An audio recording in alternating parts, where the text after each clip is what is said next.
Baik, assalamualaikum warahmatullahi wabarakatuh. Nama saya Ahmad Fahrul Fikri, NIM 105170376, jurusan Ilmu Pemerintahan, yang dalam hal ini untuk menyelesaikan tugas ujian tengah semester pada mata kuliah Tata Kelola Keuangan Pemerintahan. Baik, saya akan menjelaskan untuk yang pertama definisi keuangan negara, ruang lingkupnya, serta asas-asas keuangan negara. Baik, untuk yang pertama saya akan menjelaskan dulu mengenai pengertian keuangan negara. Nah, definisi keuangan negara adalah semua hak dan kewajiban yang dapat dinilai dengan uang serta segala sesuatu, baik itu berupa uang maupun berupa barang, yang dapat dijadikan milik negara berhubung dengan pelaksanaan hak dan kewajiban tersebut. Nah, dalam penjelasan Undang-Undang Nomor 17 Tahun 2003 tentang Keuangan Negara, dinyatakan bahwa dalam merumuskan negara adalah dari sisi objek, subjek, proses, dan tujuan. Nah, jika kita lihat bahwa merumuskan suatu keuangan negara, maka dilihat dari sisi yang pertama, itu sisi objek. Yang dimaksud dengan keuangan negara yang dari sisi objek meliputi kewajiban negara, bahwa semua hak dan kewajiban negara itu dapat dinilai dengan uang, termasuk kebijakan dan kegiatan dalam bidang fiskal, moneter, dan kebijakan dan kekayaan yang dipisahkan, kekayaan negara yang dipisahkan. Nah, selanjutnya dari merumuskan itu dari sisi subjek, yang dimaksud dengan keuangan meliputi seluruh subjek yang memiliki atau menguasai objek sebagaimana yang dimaksud, seperti pemerintah pusat, pemerintah daerah, perusahaan, atau badan lain yang ada kaitannya dengan keuangan negara. Selanjutnya, jika kita lihat dari sisi proses, maka keuangan negara mencakup seluruh rangkaian kegiatan yang berkaitan dengan pengelolaan objek. Baik, itu dari sisi proses. Nah, untuk dari sisi tujuan, maka keuangan negara meliputi seluruh kebijakan, kegiatan yang berhubungan hukum yang berkaitan dengan kepemilikan dan penguasaan objek bagaimana tersebut di atas, dalam rangka penyelenggaraan pemerintahan negara.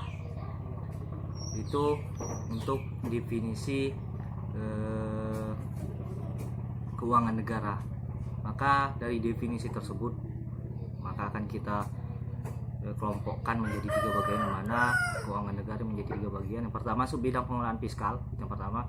Yang kedua adalah subbidang pengelolaan moneter, dan yang ketiga adalah kekayaan negara yang dipisahkan. Baik, kita akan lanjutkan mengenai ruang lingkup keuangan negara.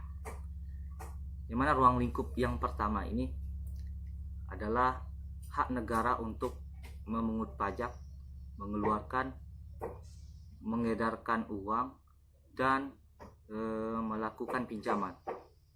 Selanjutnya, yang kedua, kewajiban negara untuk menyelenggarakan tugas layanan umum pemerintahan negara dan membayar tagihan pihak ketiga. Selanjutnya, ruang lingkup yang ketiga ada penerimaan negara, pengeluaran, baik itu penerimaan, selanjutnya pengeluaran negara, penerimaan daerah, dan pengeluaran daerah.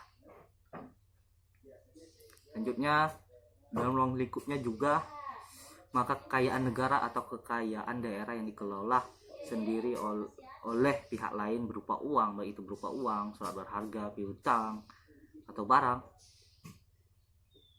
itu termasuk dalam ruang lingkup. Selanjutnya ada ruang lingkupnya mengenai kekayaan pihak lain yang dikuasai oleh pemerintah dalam rangka penyelenggaraan tugas pemerintahan untuk kepentingan umum. Baik, akan kita lanjutkan. Nah, ini asas-asas umum pengelolaan keuangan negara. Baik, dalam hal ini saya akan memberi penjelasan mengenai beberapa asas-asas dalam keuangan negara. Yang pertama itu, dalam keuangan negara ada yang namanya asas tahunan, yang mana asas ini memberikan persyaratan bahwa anggaran negara dibuat secara tahunan yang harus mendapat persetujuan dari badan legislatif atau yang kita sebut dengan Dewan Perwakilan Rakyat (DPR). Nah, selanjutnya yang kedua ada asas universalitas, yang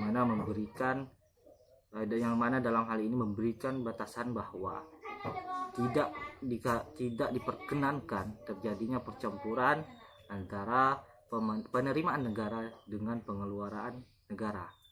Selanjutnya asas kesatuan, yang mana asas ini mempertahankan hak budget dari Dewan secara lengkap. Berarti bahwa semua pengeluaran harus tercantum dalam anggaran.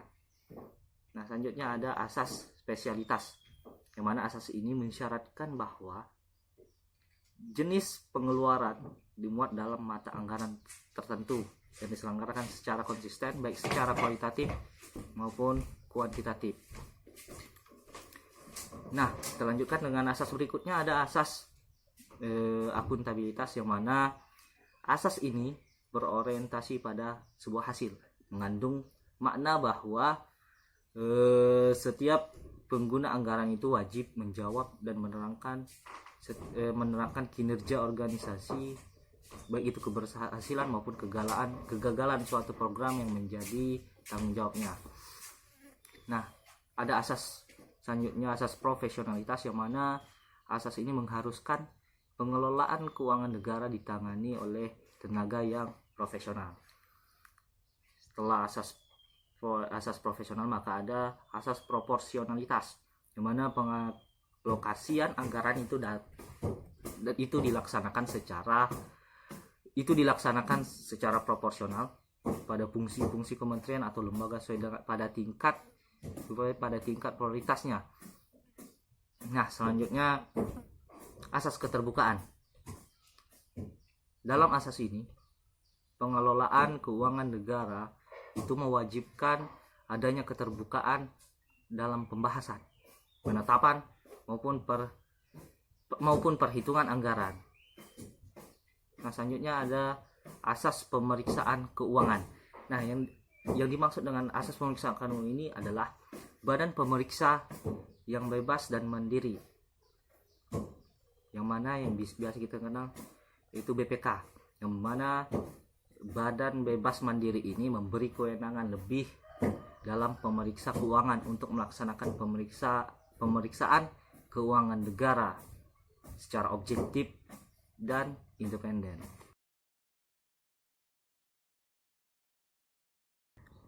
Baik, sini saya akan melanjutkan penjelasan mengenai kebijakan pemerintah yang baru-baru ini dalam penanganan COVID-19 yang terjadi di Indonesia. Nah, hubungannya dalam keuangan negara yang dalam hal ini yang saya jelaskan adalah kebijakan pemerintah untuk merelokasi dana pilkada, dan dalam hal ini kita lebih spesifik kepada dana pilkada dan dana desa yang direlokasikan kepada penanganan COVID-19. Nah, mengenai kebijakan pemerintah untuk lebih mengutamakan keselamatan masyarakat luas untuk dalam hal ini, apakah sudah tepat langkah kebijakan pemerintah untuk merelokasikan dana pilkada serentak, apalagi tahun ini memang ada ratusan daerah yang memang melaksanakan pilkada. Nah, jika kita tinjau dari undang-undang, maka ketika merelokasi sebuah dana itu tidak semudah yang seperti yang dibayangkan. Tentu kebijakan ini penuh dengan pertimbangan pemerintah. Ini sudah pertimbangan yang baik yang dirasa pemerintah itu dalam penanganan COVID-19 ini. Nah, jika merelokasikan dana sesuai undang-undang, maka itu belum, saya pikir sangat sulit terjadi, karena di dalam undang-undang menjelaskan bahwasanya dalam keuangan negara memang harus sesuai apa yang telah dianggarkan. Nah, maka dari itu muncullah keputusan pemerintah bahwa mengeluarkan Perpu nomor 1 tahun 2020. Kenapa dikeluarkan Perpu ini? Karena ketika membuat kebijakan merelokasikan dana untuk penanganan COVID-19, maka harus ada payung hukumnya di dalam pelaksanaan keuangan negara ini. Nah, payung hukum inilah menjadi landasan pemerintah untuk merelokasikan dana yang diutamakan dalam hal ini untuk penanganan COVID-19.